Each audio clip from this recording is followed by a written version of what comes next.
That's what we learned this week, that the White House was told over and over and over again and did nothing. In fact, worse than that, rejected the council of military commanders on the ground, saying that the situation was urgent, saying that civilians needed to be evacuated, saying that there needed to be other steps taken, new measures taken, and the White House dragged their feet, did nothing. Are you rejecting the conclusions or the accounts that are in this Army report? Yes, I am. So they're not true? I'm rejecting them. And it wasn't as if the White House and the State Department didn't know better. Our top military commander on the ground in Afghanistan warned as early as March, he has testified, that he said the security situation in Afghanistan was dire and collapse could come quickly. When the United States withdrew, collapse could come quickly. He said it in March. By July, our troops are gone. In August, the administration still hasn't started planning. What the president was rejecting is the notion that there weren't a range of preparations done in advance. He came into office without any plan. We learned that, in fact, the White House and the State Department were warned for months on end, that their failure to evacuate civilians would result in disaster, that the Afghan government was on the verge of collapse. They were told over and over. One service member who was in Kabul told investigators, the writing was on the wall. I'm quoting now. The writing was on the wall. The country and its government were actively collapsing, and we should not have waited to start evacuations until every provincial capital had fallen except for Kabul.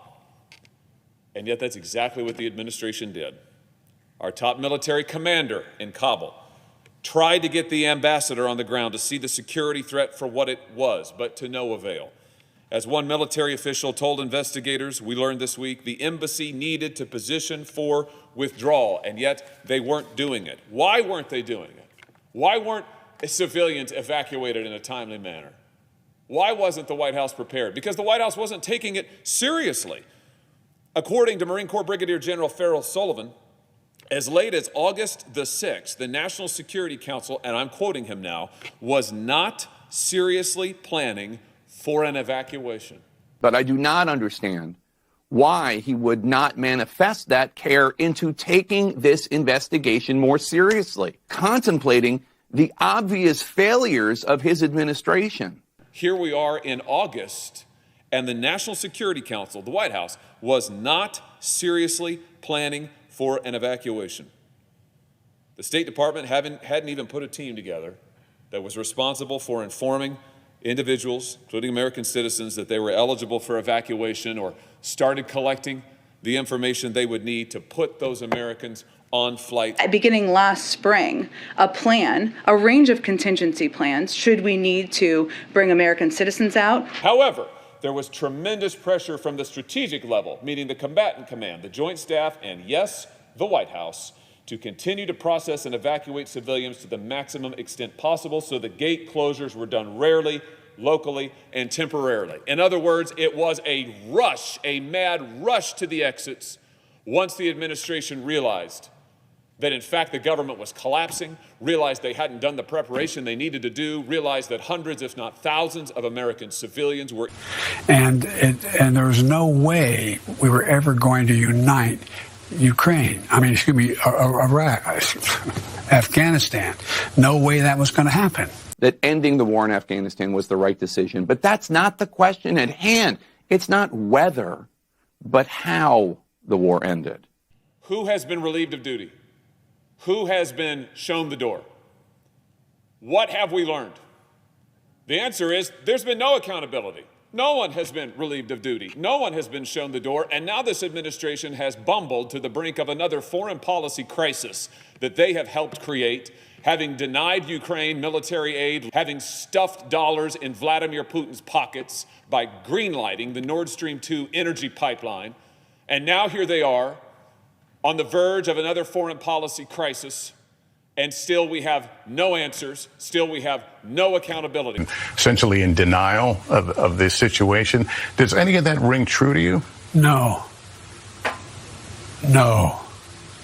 That's not what I was told. No part of these military interviews ring true because that's not what I was told? If this was not what you were told, then what was? And don't you have an obligation, sir, to be told?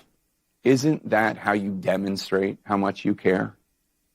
Otherwise, isn't it just words? Did we learn it in an oversight hearing before this body? Did we learn it in sworn testimony given in public on the evacuation of Afghanistan? No. Oh, no. No, we learned it from a press report. We learned it because the Washington Post obtained what were previously confidential, unpublished, non-public reports from within the military, from within Central Command in particular. And the Washington Post published them. So, Mr. President, in what has become an all too typical scenario, we learn nothing from any hearings this body is doing because they aren't doing any in public. What we learn is entirely from leaked reports, secondhand sources. Why has not this body done its job to conduct rigorous and serious oversight hearings in public for the American people to see?